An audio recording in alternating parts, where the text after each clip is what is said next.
Rizkyda sempat meragukan buah hati yang dilahirkan sang istri Nadia Mustika bukanlah darah dagingnya.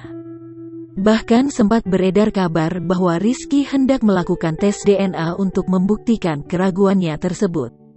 Pedangdut Rizkyda pun akhirnya menanggapi kabar miring tentang dirinya itu.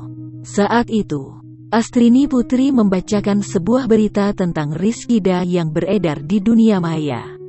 Salah satunya yang menyinggung soal Rizkyda minta melakukan tes DNA pada putra pertamanya.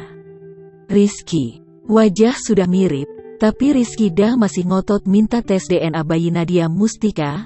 Apakah benar? Tanya Astrini Putri menginterogasi Rizkyda.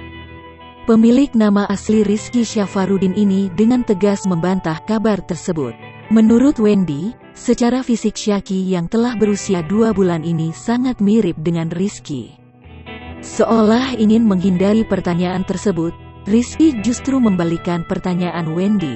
Itu kan, hanya dari berita, kata kembaran Rido ini.